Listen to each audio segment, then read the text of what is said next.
Hi, I'm Wendy from Shiny Happy World, and this is the new Death's Head moth pattern. Here's how to make it. All right, this is the video showing how to assemble the Death's Head moth pattern if you are using a light box.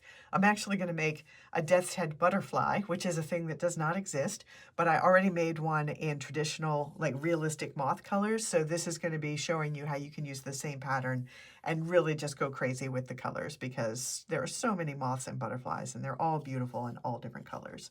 So first let me show you my light box setup. I have my light box. It's turned as bright as it'll go. I have a tempered glass cutting board. You do not need this. I use it because I like to fuse directly on my light box, and that's plastic. It can't take the heat, but the tempered glass can.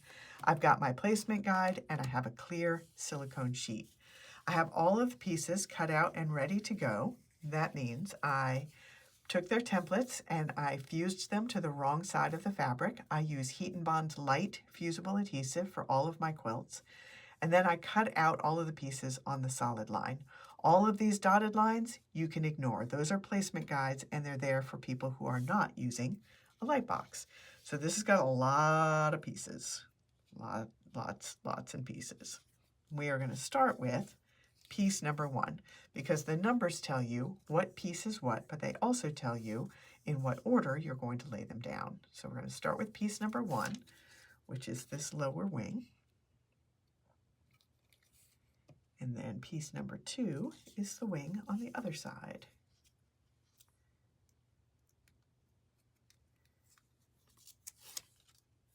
There we go.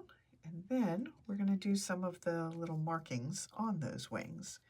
So 3, I'm not sure if you can see it through the adhesive, through the fabric on the video. I can see it, but I'm not sure. I'm never sure exactly how much shows through on the video.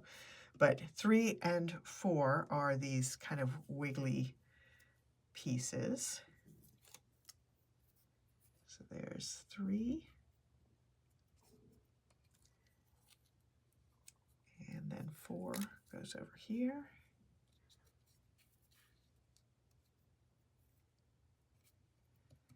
And then 5 and 6 are these kind of hot dog shaped pieces.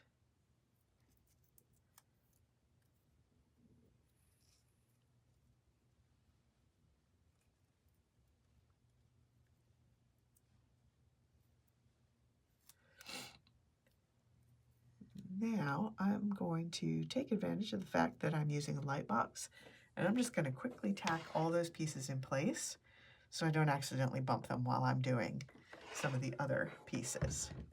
All right, so now we're going to do 7 and 8. Those are the upper wings.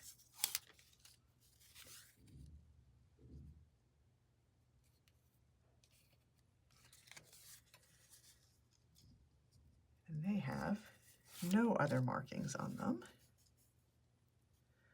But I was very careful when I cut them out to make sure that the stripes on them were mirror imaged. I do that by drawing a little pencil line on the pieces before I place them on the fabric, and this just gives me a line that I can use, especially if I'm putting them on striped fabric. So that was 7 and 8. 9 is the body.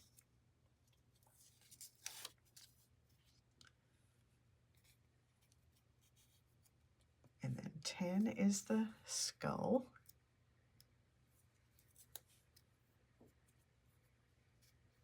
And that goes right there.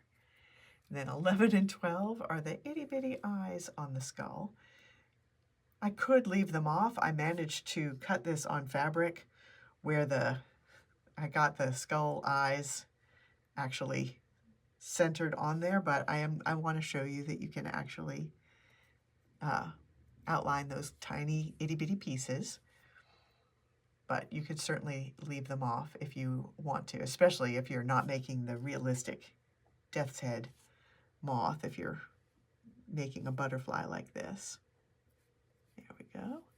And then we've got a bunch of little stripes that go down his back. So we're going to start at the top with 13. And if you can't see the lines through the fabric, just make contact. The fusible adhesive tends to make the fabric kind of cup up a little bit. and the lines don't show through as well unless the pieces are actually touching. So just pushing it down just enough to make contact between the layers works really well. And then 15.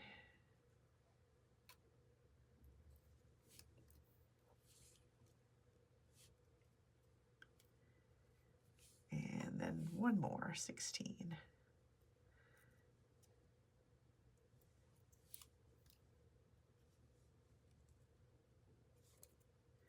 All right, now I'm going to do another quick tack just to get those layers all stuck together.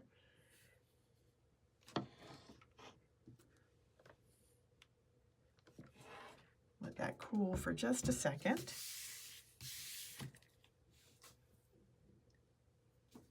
That's probably good enough.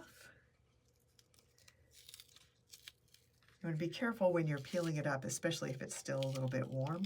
First of all, you don't want to pull the adhesive pieces apart before it's fully cooled and set, but also the fabric can stretch a little bit.